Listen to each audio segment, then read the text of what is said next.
Thank you for including the U.S. consulate in this beautiful event. The kids were incredible. Your teachers and staff obviously have done a tremendous amount of work, and it shows in the faces. And it made me think again about my answer to your question. When we represent our country in another country, what is it that helps us get through? Because that's your work with your kids, is making a connection. And I think children are very perceptive. And if you're working in a foreign environment, people are very perceptive. So sincerity in your effort is kind of crucial. People will pick up if you're not sincere. Children are best at that, regardless of their abilities or their developmental stage. Kids will know a bad adult and a good adult. So I think the commonality that I see is the need to be sincere. Humility plays a key part, because you are confronting a person who has a very different experience of the world. You don't know it. You can never fully know it. And if you're good in your work in the school, and if we're good in our work, we're humble enough to recognize that there's a different experience in the other person's life. Listening. You mentioned languages. I've learned many of them, and the commonality is if you want to communicate, you have not to force the other person to learn your language, but you have to learn their language. And each of these kids up here tonight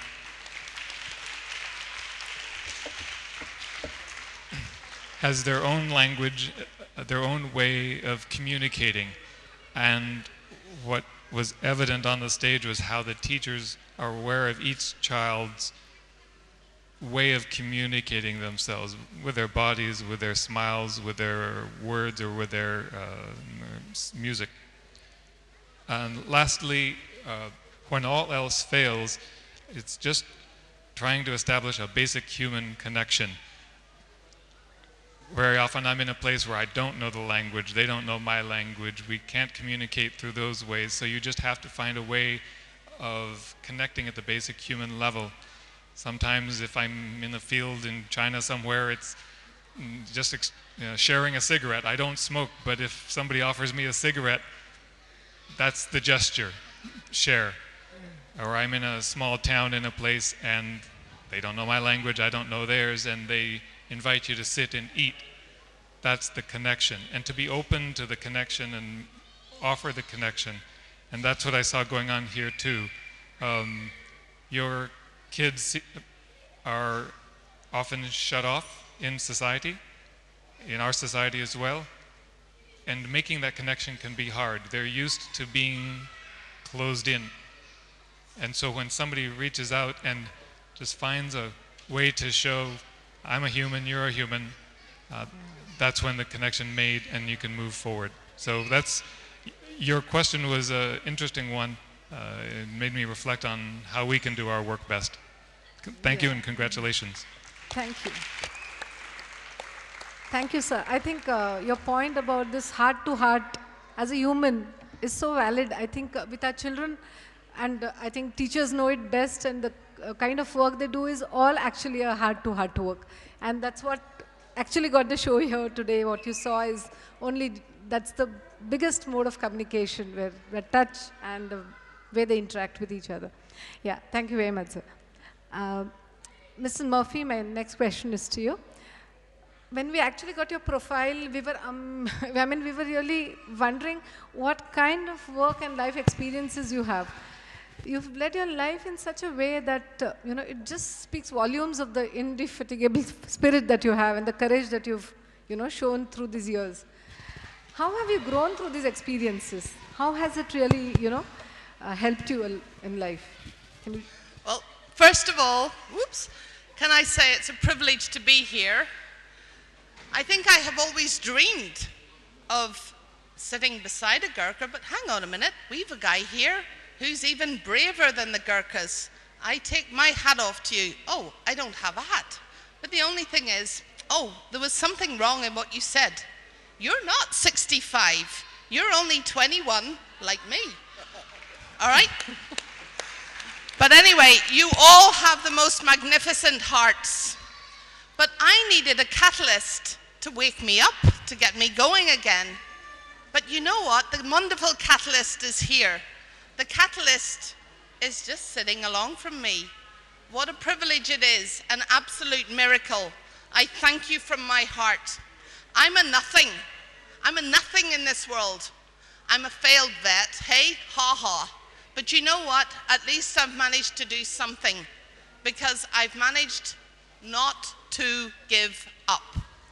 And I think that's the answer to my question. Let us all be the different colors of the rainbow.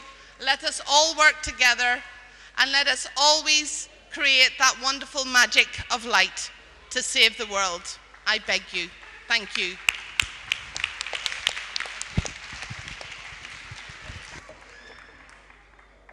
Thank you very much. In fact, what she's not said is a lot that we've not heard here. She's gone through very troubled and difficult times, and the never give up that she talked of, I think is what you see here. She represents it fully. And thank you so much for, being here. Swamiji, I mean, when we read again about you, you're a very successful businessman in the fashion world, which is extremely practical, very high profile kind of industry. You've had business in European markets and elsewhere. But on the other hand, you lead a very simple and spiritual life. Have you come to crossroads at times?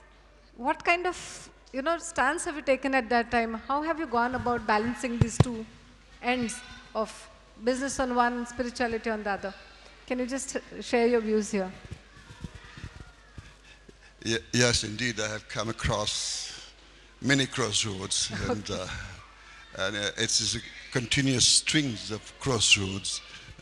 That is what life is all about, and it's all depends how you cross the road. And for this, you have to have an outlook of life. Yes, I am in the fashion business, but this is secondary, actually.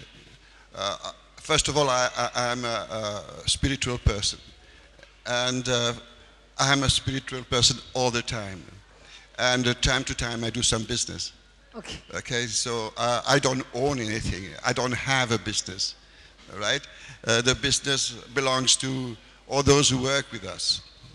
Also, we share all our revenues, all our income, minus all the expenditures and the income taxes. We share amongst all our employers. That is, 85% of our profits go to all the employers. So, is it mine? No. Even the life I have is not mine. But before I go further, I just wanted to clarify that, So, but before going further, I will say that what I saw was really awesome.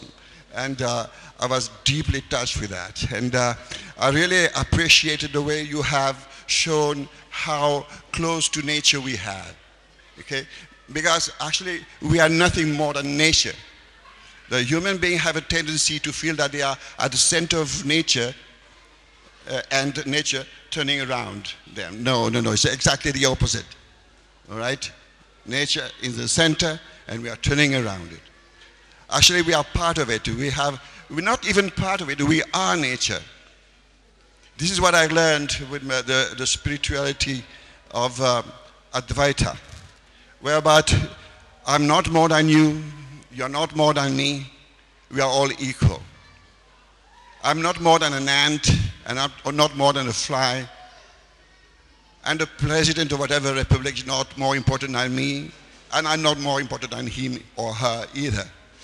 So it's this all-encompassing view of nature, or what we are, that made me continue in doing business. Actually, when I was given Sannyas Diksha, my Guruji told me it is not because you have now, we are becoming a monk, that you have to go and sit in a cave and meditate all the time and wait for the people to feed out of their own labor.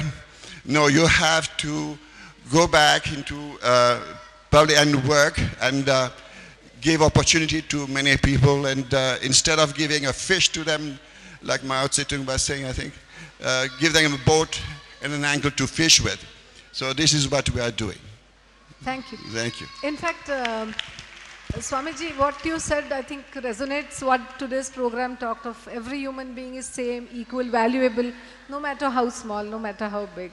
That's, I think, it just resonates the message. Yes. That was for the today's program too. Absolutely. Yeah. And I congratulate you all, including the children. They were the best. Yeah. Thank you. I'd also like to ask Vasudha. Vasudha, you're sitting there today. Many of the people in the audience know you very well. But what they may not know is what you think really of and your views on social involvement. What is that stage when people step out of the boundaries that they put for themselves? When did they really go out and reach out to others? Where does it begin? Can you just share your views on this? I think it all starts with the seed of intention. If you have the seed of intention, even from your youth, and then you can slowly water that seed, and you can make sure that it blossoms into something bigger. So we all have, all of us, even animals can take care of their immediate families. Our reach has to be wider after a certain point. I do believe that. And I also believe that the family, yes, you practice love in your family, and then you take that practice and you learn to love a wider world and a larger world. I feel that when you do this, basically it all comes back to you. In anthroposophy, what we've been learning is that up to the age of about 42, you live for yourself and then you get the gifts from the world. Then after a point, then you have to start giving back, and when you give back, that slowly takes you on your destiny. So I think that everybody, even the young people, they don't have to think that, okay, life is for me to enjoy. Yes, you please enjoy, but always have the seed of intention that down the line, I'll do all this, I'll lead my family life, do everything, but eventually I will also think about giving to a larger community. And I do believe that, yes, the family has to be the center of your attention, but it need not be the boundary of your attention. It can extend beyond. So, and I do feel that all of us, we've gone into this work, but we have undergone a lot of growth. So what we think that we're giving back actually comes back to you as a bigger gift, which puts you on your path of destiny. Thank you very much. Thank you. I think I'm for the risk of repeating what Geeta said earlier in the evening. I'll say that she's been a role model, and we are seeing what she said. We're living, all of us are living what she said. When we give back, we're seeing so much more coming to us, so much growth as individuals we've all had. It's simply a lovely journey we've been having. Thanks, Vasudha, for that. And thank you, all of you. I think all of these people deserve just a standing ovation. Can I just request everybody to give them these are people.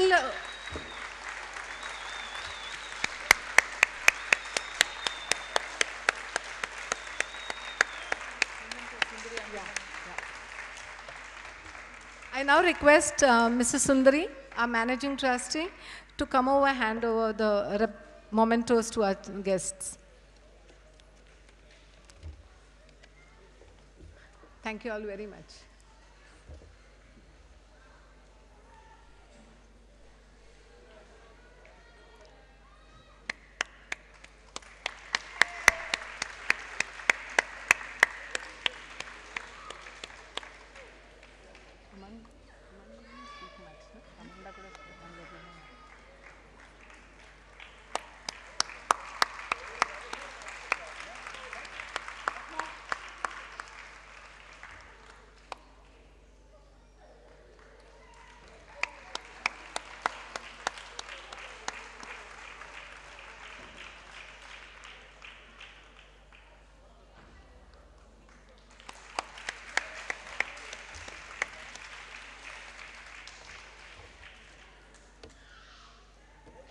I now request Jayanti to render the vote of thanks. Thank you all very much.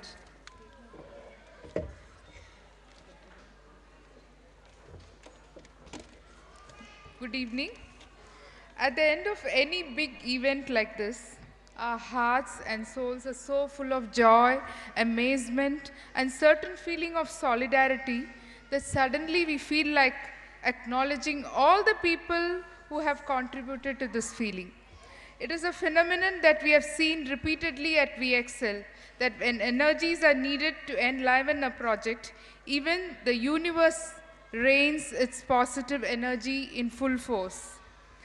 The preparation for this annual day commences at the beginning of the term heads meeting, where an idea is floated. Starting from our managing trustee, Mrs. Sundari, to the last person at VXL is always ready to support this huge project.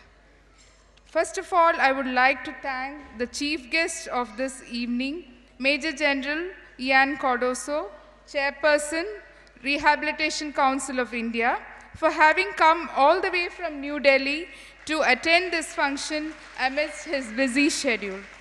I thank Mrs. Simpkins and Mr. Brian Dalton from the US Consulate for gracing this occasion.